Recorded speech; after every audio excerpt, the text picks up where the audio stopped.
What's up, guys? Welcome to another episode of Ball Status.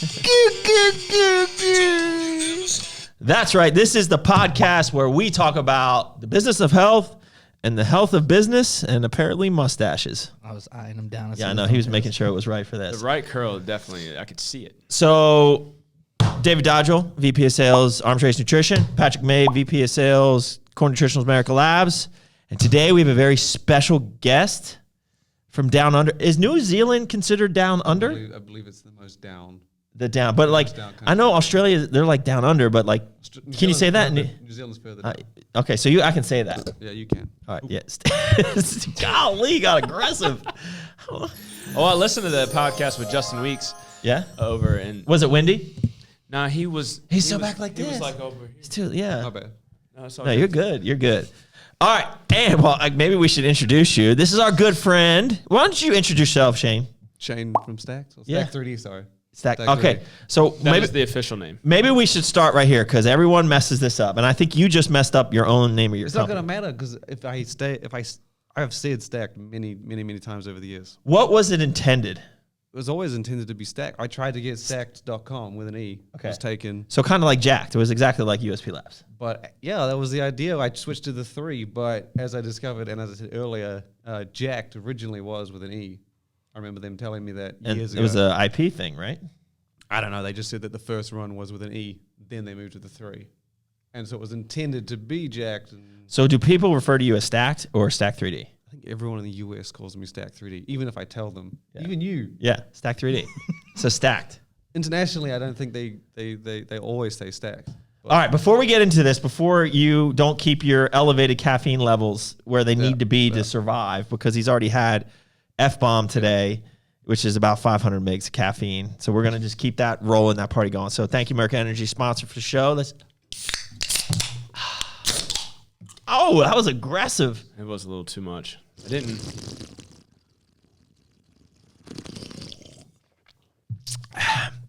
Man, I'm on a fruit punket.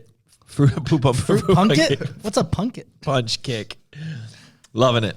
All right, so, well, I think we kind of got right into this. So let's talk about Stack3D, origin story. What the heck do you do? What is Stacked? What did you start it out to be? Like the transition. I want to talk about everything. So we're going to get into this. So fire away. Where did this come from? Like what is your background? Did you just, did you go to high school, go to college and just be like, hey, I'm going to start a industry news website for the supplement industry? Like where the heck did this come from? So originally, I went to school, university or college for graphic design. And at the time, I was a competitive swimmer growing up. And at the club, there was a poster for a supplement store that was like 10 minutes away. And everyone in university said the best way to get work experience is to do it for free. So I went to the store and I said, hey, I can make you a website for free. And yeah, I made him the website. And then he said, do you want to supply some of your friends? Like, I'll sell you wholesale, you can make a few dollars. And I was like, sweet. I basically then turned it into like an online store. And at the time, I don't know, it wasn't. What year is this? Date yourself here, Shane. I'm going to guess 2007 or 8, maybe 9. Wait, I'm going to say 2008. Okay. At a guess. So 14 years ago. Yeah, and then at the time, it wasn't like selling crazy. I wasn't making much money. It was just for fun. It was basically so I could get my supplements for free. Right. And then Been there. Genius. and then at the time they were saying blogs were the thing. So I decided to add a blog to the site. You can say on here. I was about to. It's okay. I didn't know. We can always beep it out if we need to. Okay, But okay. No, you can. I'm glad that you picked up that I Yeah. pulled on that. So I started doing a blog because I didn't know what to do it on. So I basically started doing it as updates on the store. Like, we have this product coming in, we have this product coming in.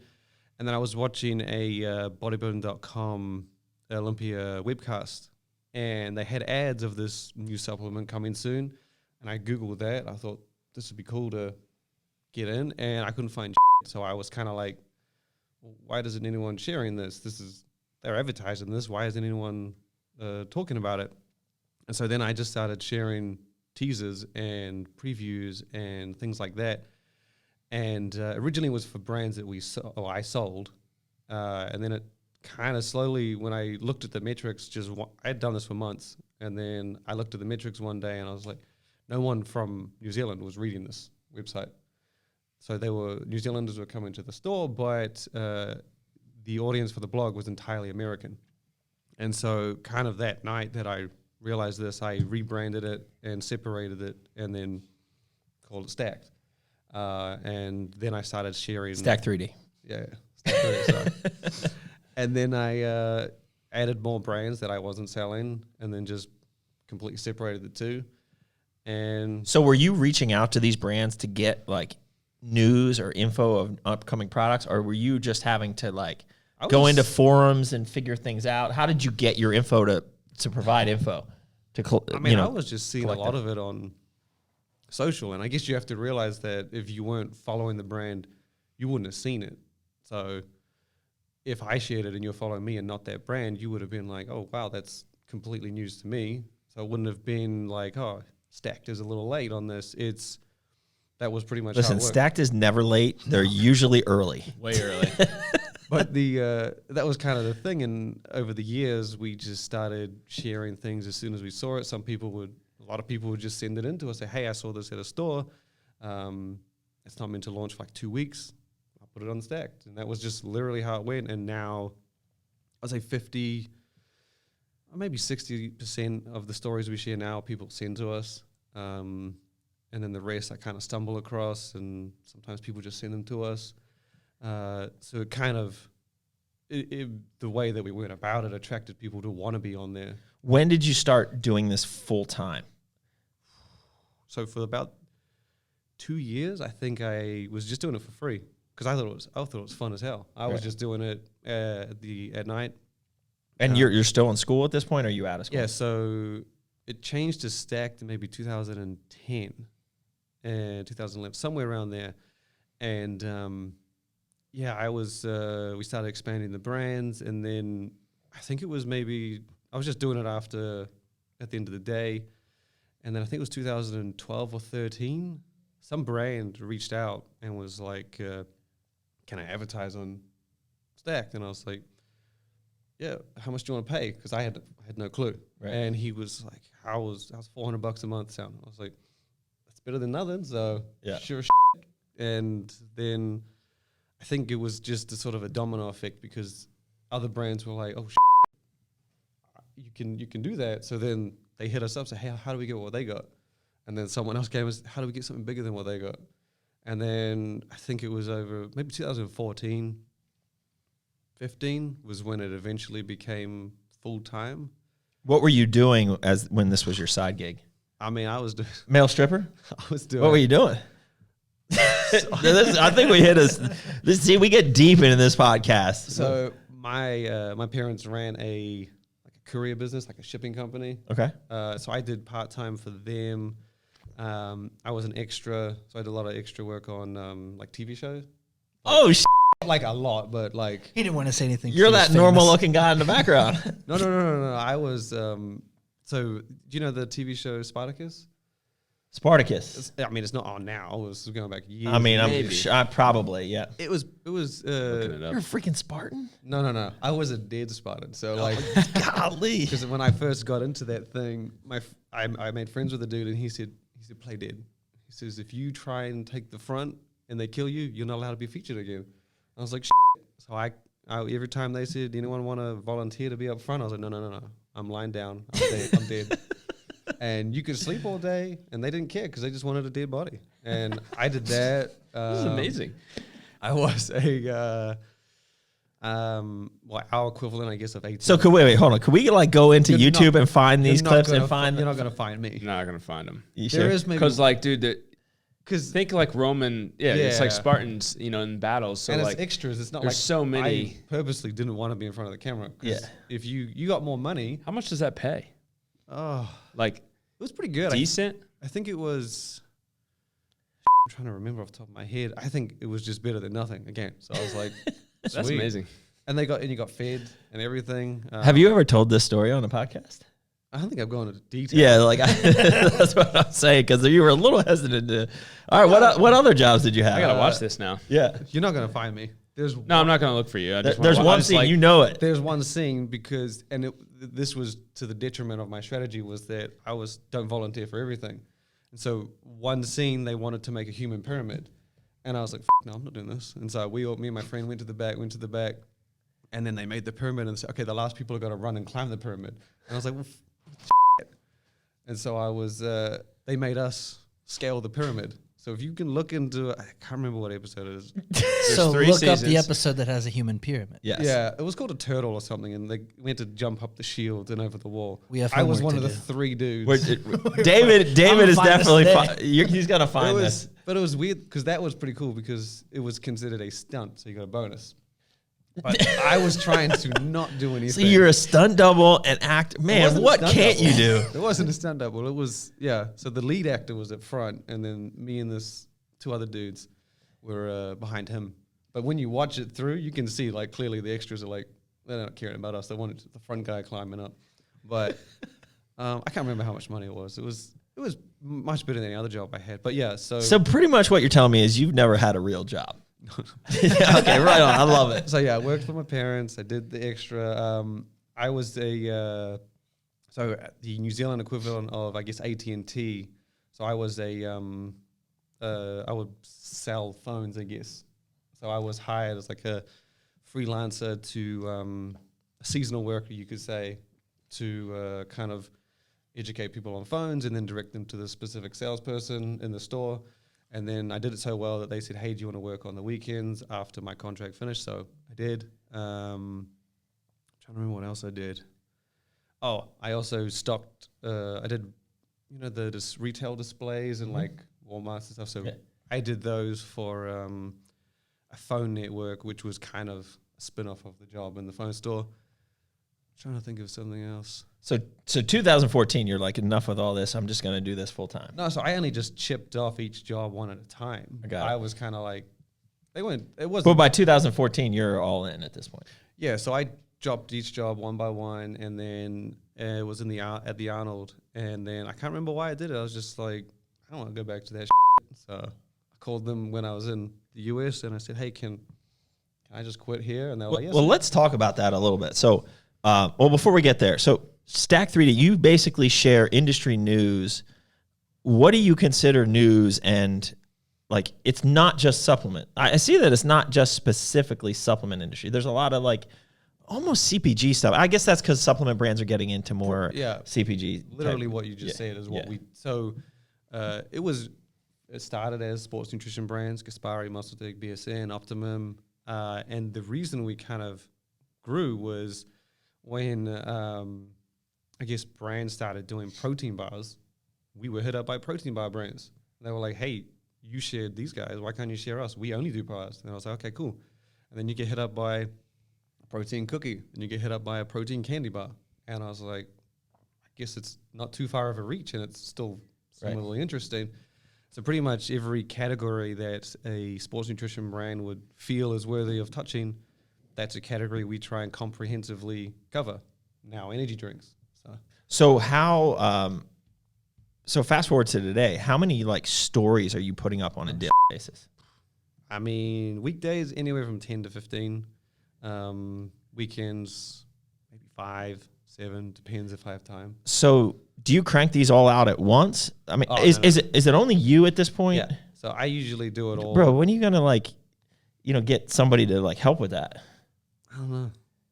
I prefer the idea of like when someone says you could hire someone for like, I don't know, whatever a full-time salary is. I was like, yeah, but I could then keep that money if I just do that. It's true. So I kind of but think about this. You're also probably missing out on opportunities that only you could do to grow Stacked even more.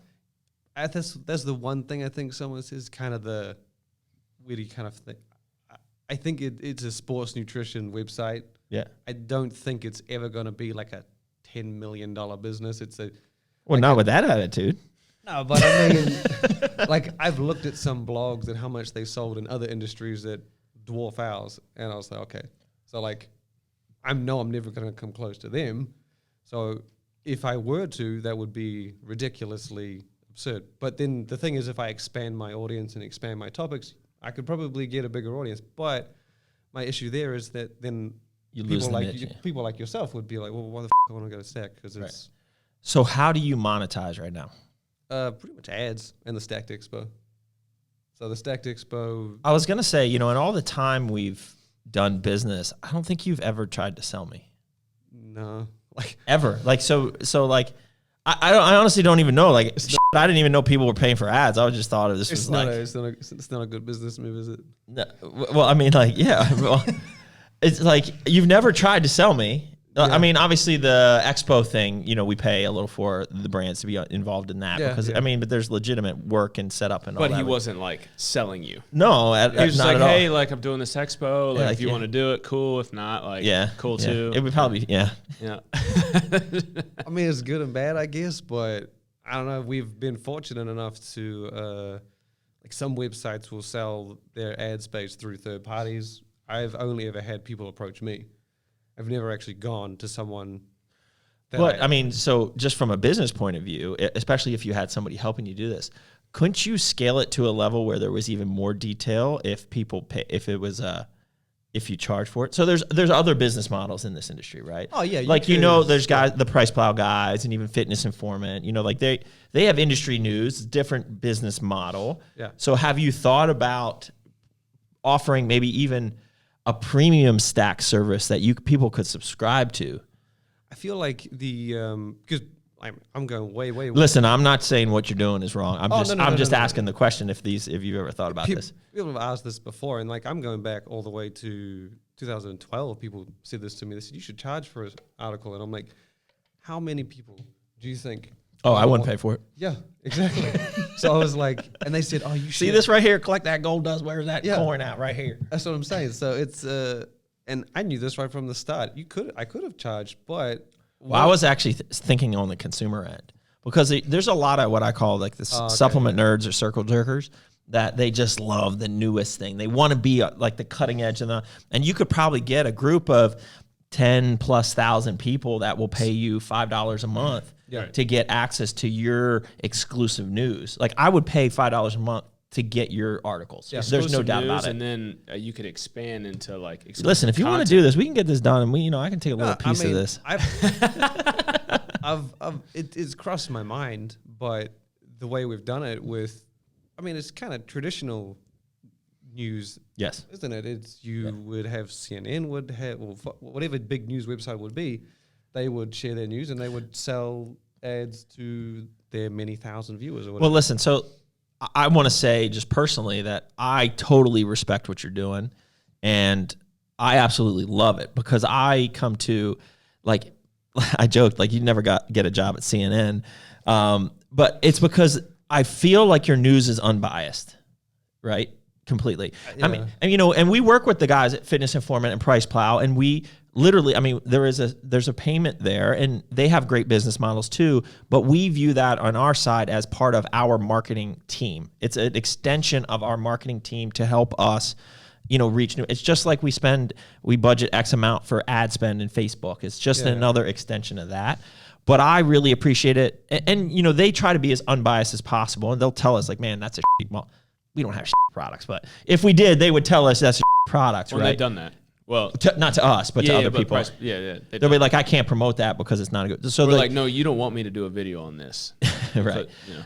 But I definitely appreciate what you do for this industry because I truly feel like I'm getting unbiased news and real up-to-date news, and I think that's pretty awesome. So one of the things that we do here at Core is see these core value coins. We have 12 of them. I don't know if you've ever watched any of our podcasts or talked about this. I've seen a few. Yeah, so these mean a lot to us, and we give out these coins in special situations where we think somebody's gone over and above to exemplify one of these coins. One of these coins is be a servant, and this coin's for you. This is the servant coin. So congratulations, you got a core value. Crush it. Be a servant. Wait, is there a clap? Meat Brigade! No. Yeah, you like that? Yeah, yeah. Like so, because I really do appreciate what you do. I know it's helped our brands just get information out. You know, like we know you get a lot of viewers that might not be following our brands, and we know you're not doing it special for us. You're doing it for every brand, right? Like that you're just trying to convey information in an unbiased way so that a consumer can make a decision on, you know, whether or not that's something they're interested in. So we love what you do, and just wanted to give you, this is a little interruption into our podcast. We're going to get back to that in a second, but I think it's a perfect time because when talking about your business strategy and what you do and kind of, there is other ways that you could monetize, but you've chosen not to. And I wouldn't fault you for that either, but it's pretty awesome because you are a servant to this industry in getting news out. I read it all the time just because I want to be up to date on what our competitors are doing. So it's pretty awesome. Yeah, thank you. Yeah, and like I said, it was the strategy from the start. Was I just didn't think, to be honest, when I first started, I won't name the brand, but they were like, "Oh, hey, you're from Stacked," and there were maybe 2 or 3 brands that did it originally. And I said, "Oh, can we can send you samples of a new pre-workout?" And I said, "Yeah, sure." And they said, "What's your address?" And I gave them my New Zealand address. As soon as I did that, they were like, Nope. Like we're not sending it all the way over there. And I was like, oh, shit. And I was like, and then it kind of slowly got to me, and I was like, okay, so if someone's not even going to send me a sample, then what are the chances of me being able to charge someone to be on the site, kind of thing? And so that was one of the things that drove me to sort of be like, share as many brands as possible, give the viewers as big a scope as possible, and it's not just US. We do international.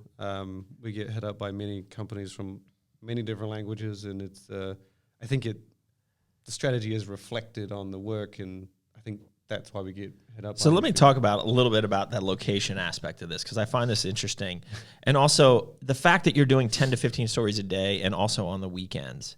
So that's 5 to 7 on the weekends. Oh yeah, 5 to 7 on the weekends. So is that stressful? No. Is that like? Is this like? Can you knock these out pretty quickly? I could like do 20, I think, if I really pushed it.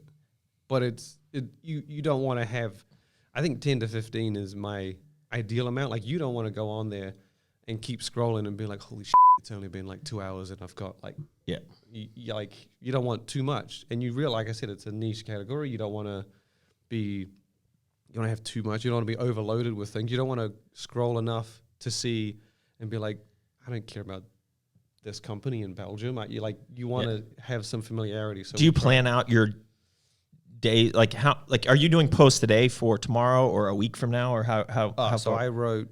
So probably the things that are going online like right now. So you post them and like they will. It's all automated. Like you can say what time. Scheduled. So I did up until like now last night, and then second half of the day I probably did when I was in the.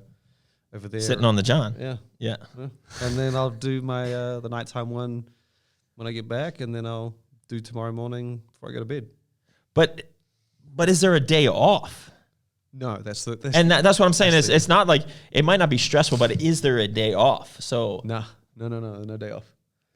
So is that okay? Like, so you spent the last 2 weeks in Cancun, so you were working that whole time. So I worked in the morning, I worked at night, and I had fun during the day. So you had. I'm just curious of this. So how many hours does it take? How much hours does it take? I could probably do. Are you on that Tim Ferriss 4-hour work week or what? I don't know what that is. No, I don't. He's got a book called The 4-Hour Work Week. It's total bullshit. Just I don't do 4 hours. No. It's probably like 4 hours a day. I could probably do half my work in about 2 to 3. But because of the time zone and because I can schedule it, that could be 3 hours from like 6 a.m. to 9 a.m. So it doesn't like weigh on you like, oh man, I got this never ending list that I can never get done. And it's just like an ongoing. I just know it needs to be done. So, I mean, there is the benefit like for my wedding. I knew I obviously couldn't work from wedding. So I did. But you tried, I bet. No, I did 3 days worth. I sat there for 24 hours and I just knocked out 3 days worth and then just. So you got 3 days off for your wedding. Yeah. It was pretty weird. All right, so I take Christmas off as well. That's the only day I don't do it. But it's odd though. Because that's the only day I give my employees off too. So it's. But because we laugh because it's true. I'm in New Zealand for Christmas and Thanksgiving.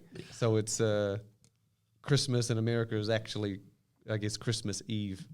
Oh, sorry, Boxing Day in New Zealand. Yes. So yeah, I work enough to not work on Christmas Day and then get the other day off as well. So let's talk about the personal life then. So you're married and you have a kid. Your kid's about 4 years old or something now, right? So how does? But you don't. Well, you spent 2 years in New Zealand when COVID hit. Mm-hmm. But you are truly like a nomad family, or you were up until that point. Like you guys, did you even own a house or rent an apartment? Like you literally bounce around the country. So explain to me what you were doing. So I didn't know what the nomad thing was. I didn't even know that was what we were doing until someone told us we were gypsies, and I was like, I thought gypsies were like those tent people.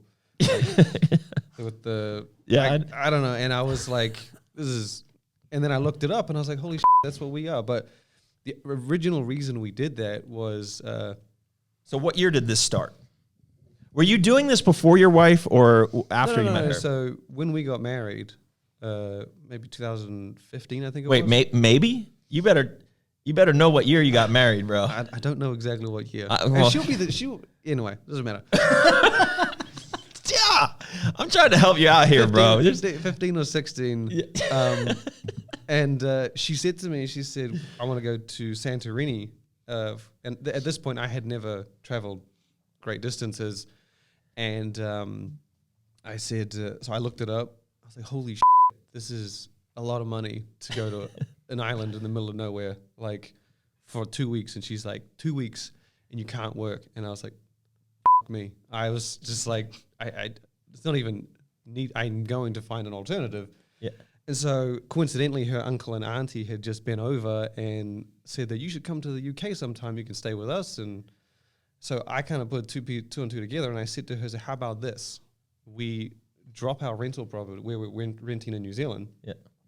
And instead of flying straight to Santorini, we fly and hang out with your auntie and uncle for a few months, and then we can go to Paris, and then we can go to Santorini, then we can go to Rome, we can go to Spain.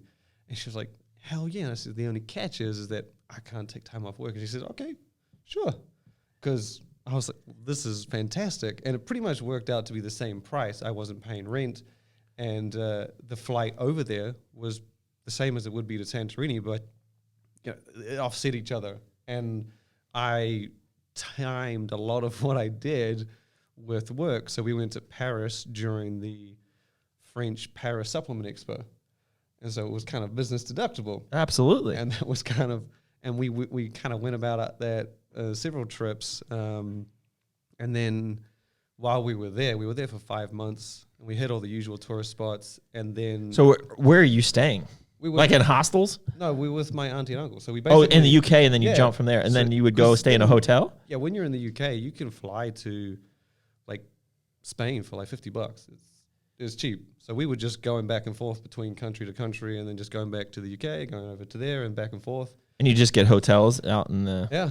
And like I said, the cost offset itself. Stack we never made like a giant amount of money, so I was always trying to keep it cost effective. And then when we were in the UK, my wife was like, this is pretty fun. I was like, how about we just don't rent when we go back? We'll just go to Vegas, come back, and we'll do it again next year. And she's like, sure. So we kept doing it, and then the next year we stayed in Prague in the Czech Republic, and then we were able to fly to different countries from there.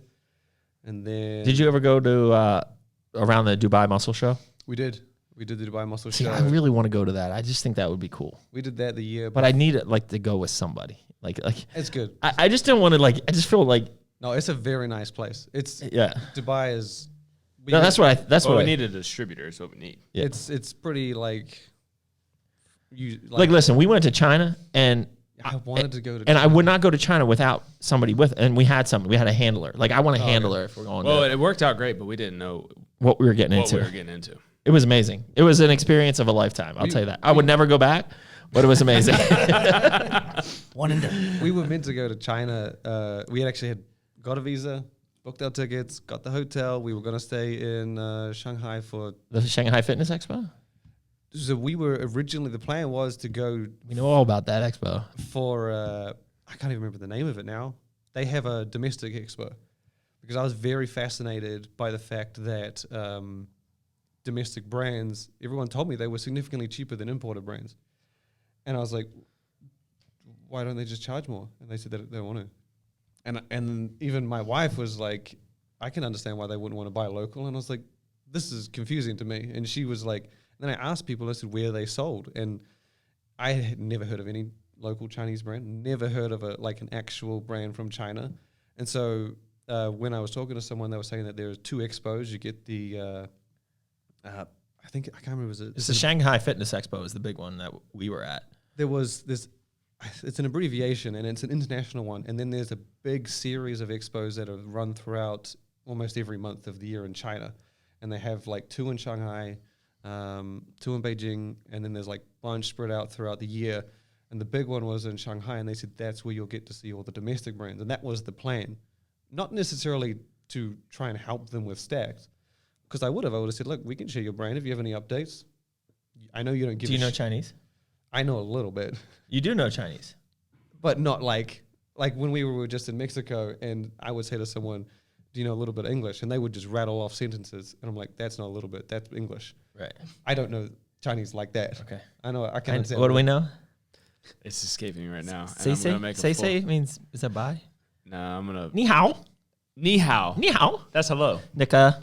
No, that's Neka. Neka. Yeah. Yeah. We know in Chinese. My wife knows, she can understand it, but she can't speak. Where's your wife from? She's born in New Zealand, but she traveled back to Malaysia when she was young, and she did like school there. And her parents. What language? I think her dad speaks because there's obviously more than just one. I think they speak Cantonese, Mandarin, and I think Hokkien another one. So they have like a whole bunch, and she knows Mandarin, which is the prominent one, but she can't speak it, which is. So she understands, and I was like, there you go. That's all I need. Well, you need somebody there. I'm telling you, like you're driving out to the Great Wall of China. There is no English translation of anything. You have no idea where you're going. Well, and we couldn't spend money too. We couldn't even spend money. Because everything was done through WeChat. Yeah. Right? WeChat. And so man. Don't get me started on that WeChat. So connected. Oh, they know you have like social points basically. They track you everywhere. Yeah, man. Basically, you have a QR code on your forehead and they scan you everywhere you go. Doesn't that fascinate you? Absolutely not. It scares the shit out of me. There could be like a core nutritionals type brand in China, but they operate entirely within that realm, and you would never have heard of them. Dude, there is a core nutritionals brand in China that we don't even know about. You know what I'm saying? Like they love their IP. Trust me.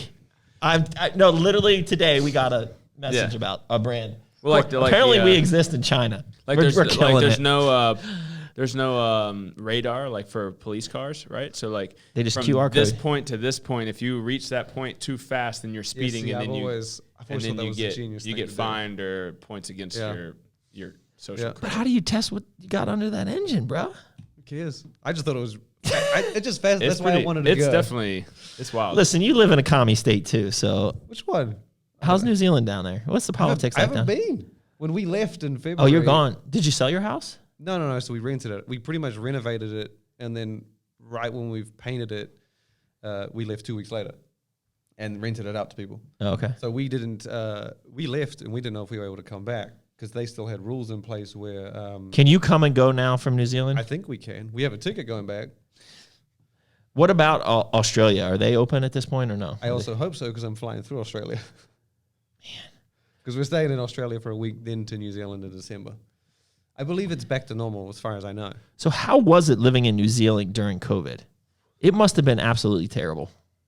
I mean, it was I don't know how to explain it. It was one of those things though, like as I said to my wife, I said, the only reason we probably were okay with it is because we didn't know how long it was going to be. Like when the lockdown was for like 11 weeks. If they told you it was going to be 2 years. Yeah. You would have been going crazy. When they said it's like a jail sentence. When they said 11 weeks, you were like, okay, that's all good. And then it was kind of still semi-lockdown after that. And we're like, okay. And then they said, there might be another lockdown. And then we were kind of COVID-free for a while. And when it started ticking back up. Let's just be clear here. They had like one case of COVID and they shut the entire country down.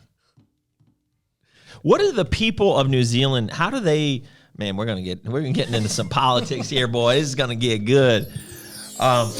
So what are the people of New Zealand, like how do they feel about these lockdowns? Are they just over or are they compliant? Like, do you have it's not like that anymore now. They're very different now. It's like, so you're full on. Do you need to wear a mask? I haven't been for 9 months, 8 months. I don't really know. You don't have any New Zealand friends? I don't ask them like, hey, did you wear a mask? Do you ever FaceTime them? Do they have a mask on? I talked to my mom, but she didn't have a mask on. Okay, just checking. I don't know. I just get this like militant like lockdown. Like you walk outside, they shoot you. But that is the impression I get in New Zealand as a dumb American. I think I said this to because when we left, me and my wife did the same thing. We were like, I feel like everybody handled it the best they could in their own way, right? Like Absolutely not. It was a total show. I feel like because New Zealand only was able to lock down because like there wasn't people being shot. There wasn't people like that. There were people complaining, but there wasn't a massive outrage. Yeah. But if you had asked another country to do similar, but the New Zealanders knew, I guess, how much they could handle. So, or at least, and it wasn't like they thought, oh, Kiwis can do this much. They were just like, I don't see a problem with doing this. And then everyone else was like, yeah, I don't see a problem with doing that. So I think it was just fitting for the culture and the people, and they didn't really have too much of an issue. And to the rest of the world, I guess it would be like any country, like China had some pretty intense. Oh, yeah. But if you had imposed those on another country, it would seem very strange, and vice versa. So I think everyone kind of did it their own way. In New Zealand, like, we didn't have too many. There were a lot of, like, from what I saw, like, outrage near the end. Well, not near the end, but, like, later months. But in that initial how was the economy? Did it kill small business there? Like, I have no idea. I'm like... You're in your bubble. You're in the STACK3D world. I work in Eastern time zone. I deal in US dollars. So I have no idea. Do you literally like wake up in the middle of the night? Is that? So if I'm working in New Zealand, I'll work 3 hours at night, 3 hours as soon as I wake up. If I'm in Asia, it's usually like 5 hours at night, 1 in the morning. Europe is 3 in the morning and 3 in the afternoon. And then the US would be somewhat similar. So I kind of make sure I break my day up into at least 2 parts to get everything done. So do you plan everything you do off like U.S. Eastern time? Yes. Yeah. But how many countries are you visible in? So, he knows where we are. Well, yeah. So you have that stat? So I always work in Eastern time zone, but like if I have some news stories for like Asia, it'll be at night, like U.S. nighttime. If it's Europe, it'll be morning because that's their afternoon. Right. India and Middle East will be kind of similar as well. So your midday, which is, so I basically put these regions in times that will still be visible by Americans, but also those people in that area will still be awake. But yeah, we kind of, I get brands from all over the world reaching out in different languages saying, hey, we're launching our brand in 2 weeks. Can you announce it? It'll be broken English because it'll be translated, but I'll get the gist of it, and they'll send the pictures and they'll send the products, and I'll be like, sure. I mean, if you think it should be on Stack, then okay. So we get, we've had brands from all different sizes. We've had retailers from different countries around the world. It's the U.S. is your biggest market. Yeah, 65% of our audience is U.S. Is Europe the second? I think Europe might be, UK might be 15%. I just feel like you see, like, especially in the protein bar or like the snack category, the functional space in Europe. I mean, kill it. I think they just rip everyone apart. And I had this question with a lot of guys in Europe. I said, why is it that like you guys can create such a diverse selection of snacks? I just don't like, what is it? And they told me that you kind of forget that Europe is, land-wise, it's not that large. I mean, it's large, but it's not that big. But you get that, like, that's Italy, that's France, that's Spain. And so they'll have little bakeries and little manufacturers making, like, popular food in their culture and turn it into protein. But it's just as easy for people in the UK to then go to that manufacturer and import it over. Brexit made it a little bit more difficult, but the range of snacks for them is much more accessible. And because these are small economies and small manufacturers and the small brands, it's like, I guess if you could, I don't know, if you had like 10 Americas and each of you liked different things, you could just pop and choose. There's just way more cultures. It's so eclectic. Yeah. Versus America, we're American. Yeah, so like if like you would like a manufacturer in on the East Coast would probably make similar to what they would on the West Coast. But well, so that's funny because here's a little tidbit. We're working. We just launched the foundation bar, but we're also working on a core bar. Really, kind of an exclusive, very unique. I don't want to give away too much, but we'll talk about it offline. But one of the things that we're waiting for is a piece of equipment from Belgium to do it. Chocolate. I mean, that's what they're known for. But it has to do with a texture of the types of foods that they make. That right now there's no capability in the U.S. So his brain's now you're thinking. So so our West Coast protein bar manufacturer is bringing in some of this equipment that is European to do protein bars are all about texture for me. And so, like, that's why I think the Arms Race bar is doing really well right now. It's because it's more of a unique texture. Most people are doing in the U.S. like the peanut butter base, right now. And I just think it's played out. And that's so the foundation bar. Their number one comment is people really like the texture of it. And this is again another very unique texture type of bar. So interesting. Now he's thinking. That was a heck of a way to get him to plug this on a blog. Yeah, but there's not enough info there. There's enough. Oh, wait, hold on. Let me request that. You could have just said Core's doing a bar. I'll literally be on the sup dates, and there'll be like one sentence, and next thing you know, I'll be done sup dates like 30 minutes later, and I'm like, Pat, it's already up. Do you remember, dude, well, you said, I don't know if you've watched any of our podcasts. He was like, oh, yeah, a few. 2020. Yes, the we sup were dates. doing sup dates every week. Every week. We were just and we would go week, live. And there were so many product drops. Shane was always in there. Yeah. And there was always. Yeah. Yeah. That was good. Makes sense because he's on Eastern time. That's right. We do need to do a sup dates, by the way. We got a lot of sup juice. dates. Ask the boss. Man. Yeah, we had too many podcasts. Just too much going on. We have a full-time media job. Yeah, probably. Yeah. Oh man. What do you guys got? You got anything else for Shane? I feel like I've hogged the questions like I usually do. You had some written down. Yeah, we kind of went through them all. I mean, like, the biggest thing I think is how cool it is, and these aren't really questions, but I mean, maybe your opinion. I mean, you were like the first outlet of news in the industry. I don't think I was the first. I think I was the first, like, recognized. Yeah. Do you know who would be the first? Well, I know that. Mike at Price Plow. He's been doing it for quite a while. I don't know, but it was different then. There was a different. It was more of a. There was more of like a site price grabber. Yeah. I think that there were like sites that I had seen before me. Like, I looked around. There were maybe two that I had seen, but not on the. But that was the one thing I noticed, is that if you were sharing news on like brands, like a small selection, I wasn't going to have much to share. Like, you wouldn't want to come to my site if I wasn't sharing that much. And so that's kind of why another reason why I didn't want to charge brands was because I was like, if I can get small, medium, big, I have a lot of news to choose from, and then it would encourage more people to come because, again, there's a chance that they would find something that they would never have found. And that was one of the reasons that we shared pretty much every one we could. And yeah. So do you have to spend a lot of time, is part of your time when you're 6 hour a day? I figured it out. It's 6 hours a day, guys, if you want to know. Part of your 6 hours a day, does that include, I mean, clearly you have to be like dropping in on sup dates and looking at Instagram pages. It's just how do you it's just coincidence. Literally, if like you're just like scrolling Instagram and you see something. Oh, Doug's there. I should watch this. Listen, I know you set your clock to when I'm podcasting. Well, we did. We were probably pretty consistent. Like, yeah, we were. In 2020, you guys were. Yeah, we were. Yeah, now there's just too much going on. We were locked down there. If I remember correctly, every Tuesday we filmed. On 2020, when I woke up at 7, that was when you went live. It's probably about right. When I woke up, it was like noon and 1 o'clock. Yeah, and we were locked down. So I just would turn my phone on and be like, oh, yeah, Doug time. Yeah, 106 new SKUs that year. That was crazy. You time. can't do that these days. Like lead times, supply chain, everything. Like, man, we could crank a product. I'd have an idea, and literally 4 weeks later, we'd have it. It was insane. Yeah. Oh, the good old days. And when whey protein was like 2+ years ago, $2 a kilo. Now it's $20 a kilo. It's getting better.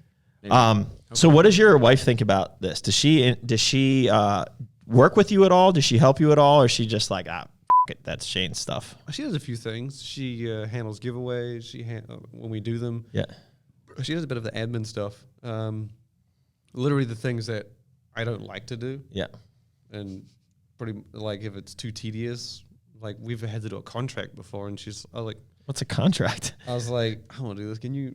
And she's like, I've never even done one before. I was like, you want to do my job? And she's like, I mean, I'll give it a try. And I was like, it's better than what I can do. Figure it out. And she whips it out, and I was like, man, that was a good job. That's cool. So yeah, pretty much if it's a job that I'm a bit too much, she'll give it a try, and then yeah. What about so I'm a new father, so now I have questions about you raising a child. What is there like? So she's turning 4 soon. Yeah. So what is like education plans? I literally asked that this morning. Yeah, with this lifestyle Because I don't know. that you guys have, which is I think we've That's homeschool, boy. Yeah, we don't really know yet. Like, basically going with, I guess, see how it goes. I mean, she's developed. Like, we put her in daycare last year for like 3-4 days a week, and because she wasn't really speaking that much, and then she started talking a little more, and then they said that she liked playing with everyone. Where were you for daycare? New Zealand. New Zealand, You were in yeah. New Zealand. So from 2020 to 2021, we were locked down. We couldn't fly out of the country. So yeah, in 2020, we had her in daycare for a few days. And then in 21, it moved to 4 days. But when she initially got in there, she didn't really change all that much. Kind of saw little things that she learned here and there. And when we took off again this year, like, I mean, she just developed and evolved pretty quickly, picked up a little few things here and there. I would say a lot more. Now she's typing the blogs. Yeah, she like. Yeah, she's not gonna get an education. She's just gonna be working for. No, she can if you take her to a fridge, she can tell you what an energy drink is. Nice. Purely because of the 16-ounce can, and she'll say that she can't have it. That's for adults. She can establish like she knows what a supplement is. She'll say this is for the big kids for muscles. Nice. She knows what she drinks protein Smart. shakes, protein bars. So are you having people send you a ton of crap all the time? Like, do you get overloaded with stuff? Like, because none of I guess you do reviews. You do personal reviews on the Occasionally. site too. Does that just piss people off when you do a review? Some How often does that happen?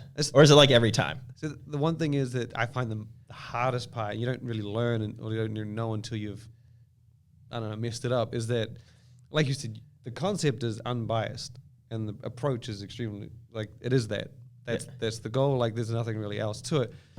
But let's just say I share a news story from Core every day of the week, and you legitimately have a news story. Yep. Someone will say, "Why are you giving Core so much attention?" I'll be like, "Did you read this?" Like, but that's the. And so if I share a review, and we only do them maybe once every 2 weeks, if that, they might be like, "Why are you sharing that one?" I was like, "Because I thought it was a cool product." But I guess it's a reflection of what people might have come across before. Was they might think They're paid reviews. there's something else to it, but that's only because they would have seen it. They might have come across it in their own life, and they might think that couldn't have been. I had a discussion. I won't say who it was. I won't say the brand, but Come on, this is a safe place. okay, I won't say who the individual was, but I'll say the And we brand. get millions of views, bro. The brand was My Protein. Oh wow! There's a clickbaiter right there, I boys. mean, it's not really. It's Top not. protein exclusives. It's not really like a bad thing on them, but someone Yep. messaged me and they said, "Why did you share this story from My Protein?" I said, "Because it's news." Like, how much do they pay you? I said, "They didn't pay me." He's like, "You are full of shit." He's like, the biggest brand in the world Yeah. and the biggest supplement news brand, company have to have something going. And like, just that sentence that he said, "have to." Yeah. I was like, I mean, I can't convince this guy, even if I tell Right, him. right. I was like, he's Hey, bro, obvious- listen. I take a lot of drugs, apparently. Synthol, trend to the butthole. I mean, everything. Hey, Pio, Straight can in you the clip hole. that out? Straight in You the don't go hole. in the cheek. All of it. All the holes. Everywhere. But there's the thing, like, No convincing them. yeah, and so I do things that intentionally, like if you had 5 news stories and I knew about it, I'd be like, okay, let's just spread them out to 3 and share the other 2 next week. Because it might, even though the goal is to make it unbiased, and it is unbiased, it might not be perceived that way. So for every review, what percentage of your reviews are negative? I always usually have something bad to say. Like there's always, So the moral of the story is, if you want, do not send your products in to be reviewed by Shane. I mean, I get sent stuff, but like I always tell them, I was like, if you send it, I'm not going to, I might not share a review on the website. I have noticed that you're very honest. Like you'll say you like 3 flavors, but that one flavor, it's like in the headline, like, oh, this one was. Some people will they'll say, oh, we can send you this and we can give you an affiliate code. And I was like, I'm not going to share the affiliate code, and I might not share a review even if you send me 10 of the tubs. And they're like, oh, okay. And then I don't get sent it. But I was like, I can post the information if you want. So what makes you decide on what you want to review? Basically, if It's what you feel like. it looks good on paper, or reasonably attractive to me, like something that I haven't seen before or might be different, and it's received very well on analytics, like, I don't know, 10 times more people read that story. I was like, oh, maybe I need to review this then I will. But if it's just something that's, I don't know, isn't, even if it looks good and not many people interested, I might not review it. But it's, What about the rankings? Because you have STACK3D rankings. That's a sadly outdated thing. You don't? No, you're not doing it anymore. I do them, but because I review so slowly, people are like, "Man, this isn't up to date." And I'm like, "It is up to date. It's just all the other out there's not that good right now." But like, how hurt are brands that message you about not being top ranked? I don't know. Like I think they know by now. I think they're used to it. Like they don't. No They one used to being butthurt. When we started, I remember someone. I'm definitely not going to say the brand on this one, but someone hit me up. This was when we started the whole advertising thing, maybe like a year into it, and this company reached out to me and he said, "Hey, can I look at your advertising rates?" And I said, "Yeah, sure." And I said to my wife, I was like, "Oh my god, we got another one. This is fantastic." And he comes back and he says, "Do you have anything that's not on the rate card?" And I was like, "No, why would I have anything that's not on the rate card?" And I said to my wife, I was like, why would he ask that? That makes no sense. Like, he's like, "Where's the good? Where do you keep the good stuff?" That's basically what he was asking. It just went right over my head. And it wasn't until I said it to my wife, she's like, he's asking how much, like, probably under the table type thing. And I was like, oh, shit. But I had already replied to him and said, no, why would I have anything that's not on there? I would put it on there if I had it. And paid reviews, bro. Yeah, but I didn't, like, this was going back like maybe 2014, 15. But there are brands out there that, like, I guess that might be the way they go. But if I did that, then you would probably notice it and it would be obvious. Yeah. I don't know. But the review thing, I've always just sort of kept it as like, if I like it, I'll tell you if it's, but even the ones that I do like, there's always something that's not that great about the product. It's hard to find something that's absolutely perfect, I think. So now you got also, in addition to the reviews on your site, you do the protein wars, the energy drink wars. You got you got the expo where people can go on and usually type to. Check this out. This is a throwback. Is this 2020? Yeah, 2020. The 2020 stacked. Shout out Peter Tran. Oh yeah, yeah, he worked that one. So this was a shirt that we launched for the stacked. What do you call it? Virtual Expo. I call it Stacked Expo. Yeah. But now you have the Protein Wars. I know you have Clash of the Cans. Clash of the Cans. That name actually came from my wife. It's good. She there you go. came up with that one. That's good. So what? Are there any others other than those two? I mean, we have the other big one, I guess, is the brand awards, which that one's been running for a while. Now, do you choose that or is that voted on? That one, like, literally the first year I did it, it was like, what was a cool brand this year? Yeah. That was brand of the year. That was it. And then over the years, people were like, you doing it this year? And I was like, okay, I guess I can do it again. And then eventually people were like, why'd you pick them? Yeah. I thought they were cool. No, but why? And I was like, I don't know. I thought it was cool. And like, eventually I've had to like come up with reasons and things that I liked and describe it. And yeah, so yeah. But so this is your choice. The brand of the year is not voted on. No. So how do you? It's probably why it's so different. How do you prevent? Well, I mean, it's not that different, is it? No, like I guess it's such a broad spectrum of like, because to be honest, the original reason we did brand of the year is when bodybuilding.com did they did their brand of the and that was on they did it at the Olympia one year. They presented them at the Olympia, and I was like, that's not brand of the year. Yeah, and I was like, but it's a bodybuilding.com brand of it, I'm sure. Yes, so I was like, I guess I'm gonna do mine now. So that was kind of the only reason, and they did it in September or August, so I did it at the end of the year. So how about the ones that are voted on? So Clash of the Cans, the Protein Wars. Yeah. So how do you, have you had run into instances where people were trying to scam the system with robots voting and all that? Yeah. Well, that's. You laughed. There must be a story. You don't have to name names, but it would be great if you do. But what happened? It's tricky because now you have to put in like your email and verify the email. Well, if you didn't do any of that, oh no, I mean it's good. You could have. I mean, it gets bigger numbers, but I would prefer to have verification. But the originally, I mean, it was a learning curve. Like when I first did it, there was a few thousand votes, and I was like, that's pretty cool. And you could see the trends and the trajectories, and it made sense. It seemed like regular voting. When a brand shared it on the social, you saw it go up, and then like this is cool. And then the next year, I was like, it kind of because Cellucor won. No, was it Cellucor? I think it was Cellucor that won the first year with Call Away. Pretty sure it was. And the next year, people just started like really tearing it up. And I remember when I saw there was someone who got like, I think it was like 1,000 or so votes. Originally, it was kind of like a benchmark. And I was like, that's pretty cool, 1,000 votes. And then one evening, someone jumped from like a couple thousand to like 6,000 in 4 hours. And I looked at the votes, and they literally started at 4 o'clock and finished at 8. And I was like, this is rather odd that few thousand people came in at this specific time and then stopped immediately after that. And I was like, well, and then I reached out to the brand, and they didn't like nah, that's probably legitimate. And I was like, doesn't it seem fishy to you that this many people? Like the 2020 election. And then I was like, everyone goes to sleep. Next thing you know, Joe Biden's our president. But I can't like come out and say that it was legitimately. All I can do is explain to you. Sounds very familiar. That like this many votes came in at this time, and it seems strange. So I'm going to remove them. That's what we do. So if I say if I'm getting 10 votes in an hour, and then 1 hour I get 10,000, I'm going to remove them because that seems extremely odd. Unless I can see something on social, like if someone on social shared something, and I can see on my website where the traffic comes from.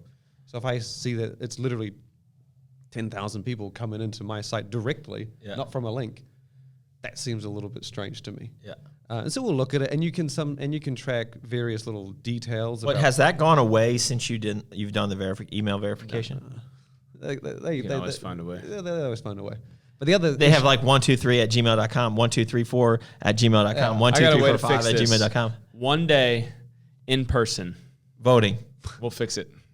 You got to go to New Zealand. Got to The other trick is you can't like. So we had brands that, like I had heard rumors, or I had someone reach out to me saying that a competitor had submitted fake votes for someone else, and that hadn't popped into my head. I was like, oh shit.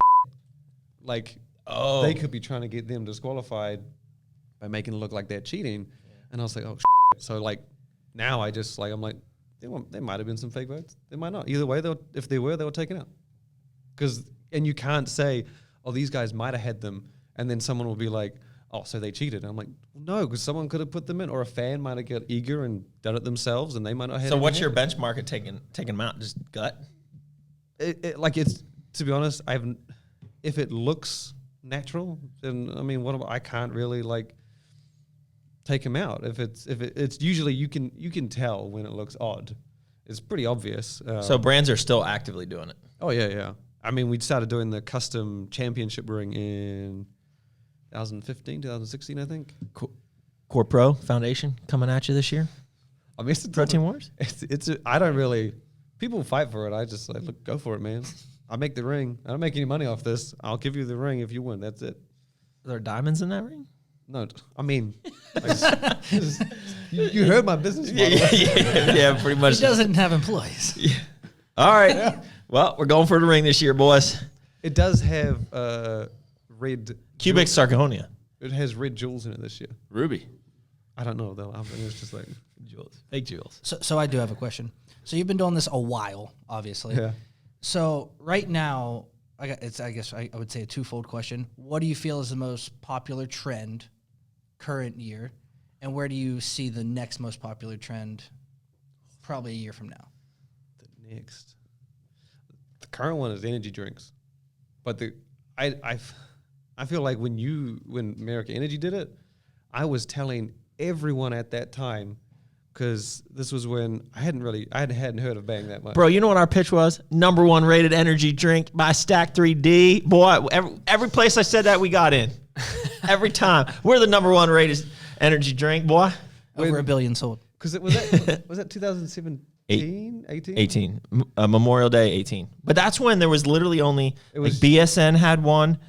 I mean, Hyde came out with that first one that was god awful. So Okay. those two definitely. Those two came out with ours, so we look like the golden child of it. I think 3D. yeah, if I remember energy correctly, it was Up Energy, Christian's Guzman, the original. Yeah. Then it turned to 3D. In the long, it was the Up Energy that looked like You're the. confusing with the other. Yeah, Yeah. Because that's why he had Had to ID change issues, it. right? Yep. And I think Rays came out at the same time as you, and C4 was around there too. Yeah. And that was around that time, because before that, I said to someone, I said, who's Bang?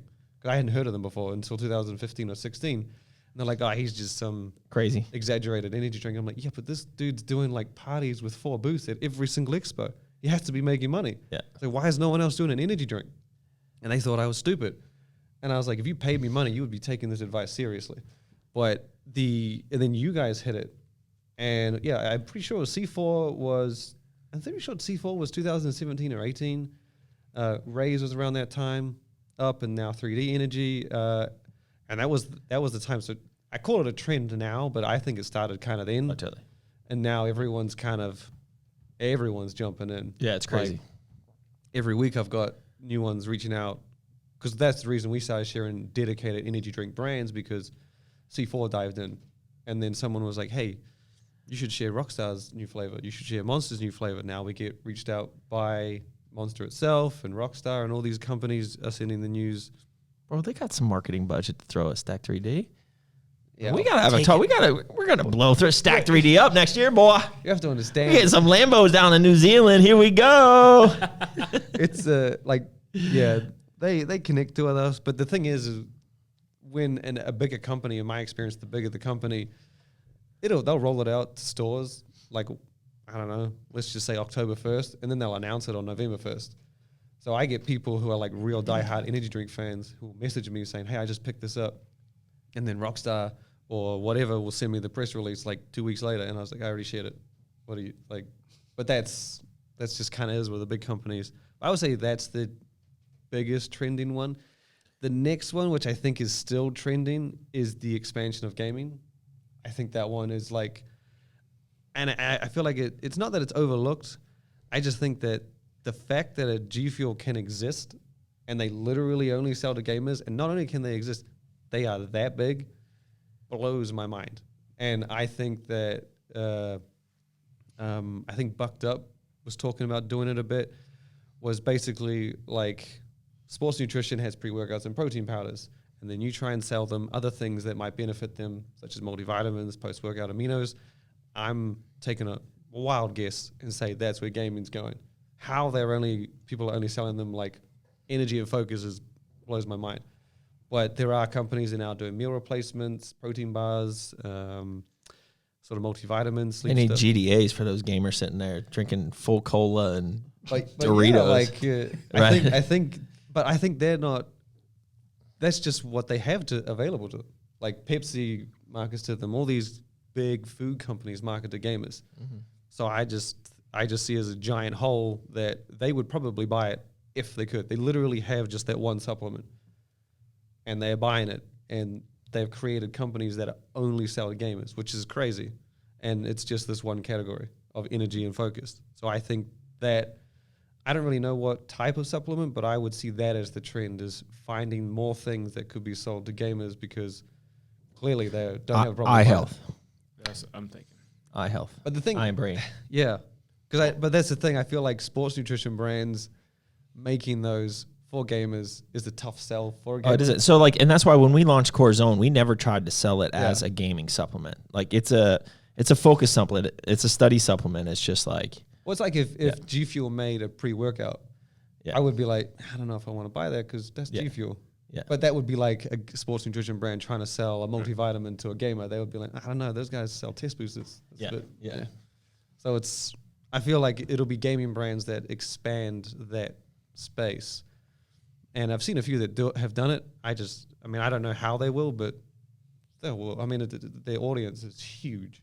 And the fact that those brands exist again, it just blows my mind that they can do that well. All right. Brand of the year this year. Oh, Where are we at? We're October the 17th. You got to have something. When do you on launch it? December? We'll make this easy for you. You can't include our brands. Who are the? Wait, I can't include your brands? No, I literally haven't thought about this. I know. That's why we're putting you on the spot right here. Fuck. Off the top of your head.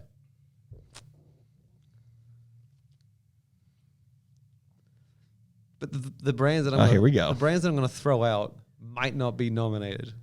This is literally because like Can we put like some type of caption up here? Like, do not hold him to this. Yeah, don't hold me to this. Okay, we got you. Off the cuff. Speaking here, this is October, what do we say? It 17th? might not be nominated, meaning At the end of the year. Because They might not be a finalist Because last year, because his mind might change. not last year, the year before, because we would always do 5 brands, and then in 2020, I was like, I don't know, I liked the angle. I think it was the Oscars or something.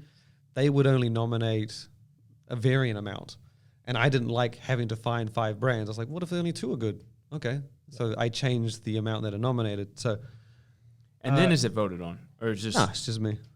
So you nominate, then you vote. No, I don't vote. I choose. I nominate.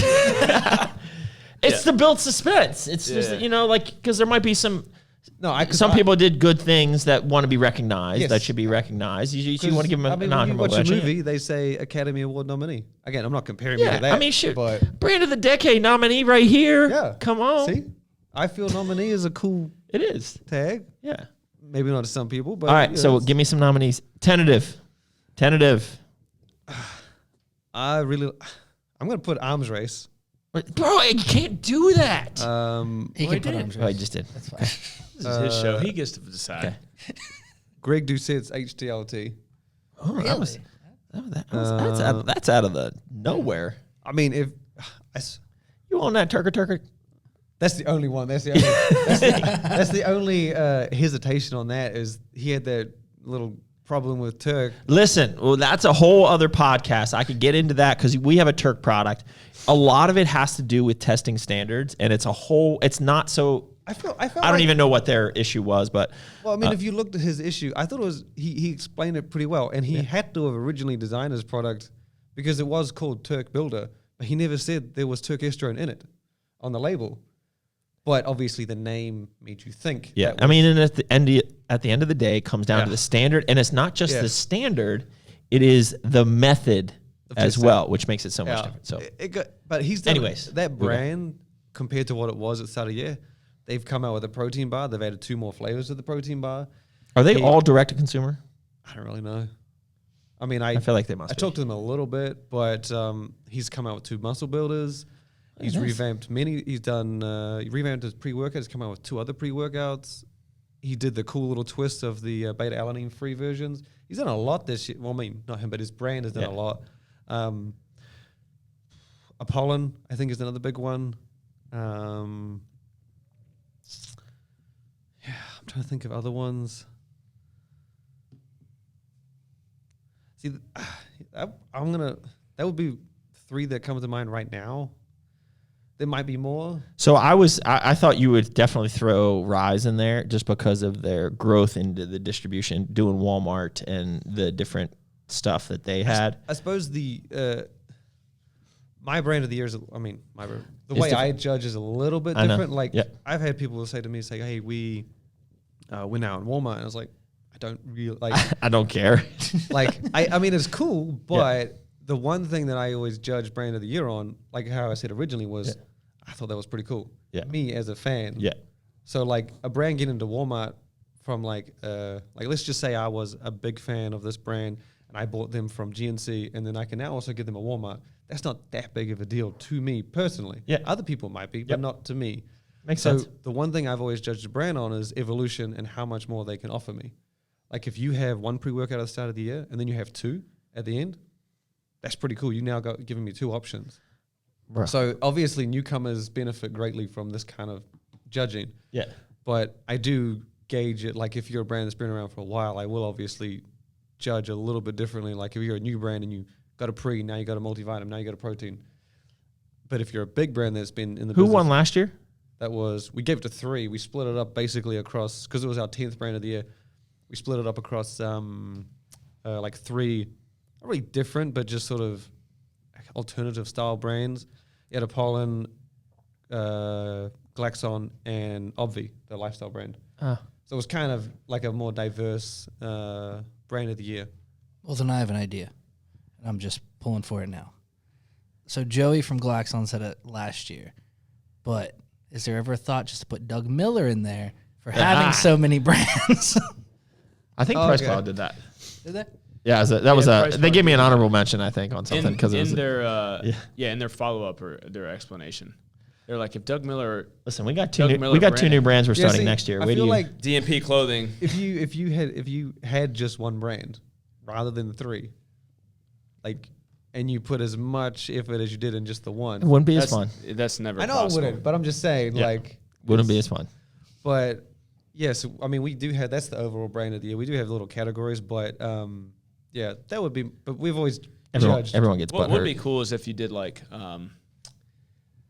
you compare umbrella type, like so. That's like what 5 umbrella companies. Well, there you go. That's like you, Glambia, Nutrabolt. That's a very Hold small on, we can crowd. keep going. NutriBio and Unbound, and then he's switching over another one. Then got you have 4. Define Raw, You got 5.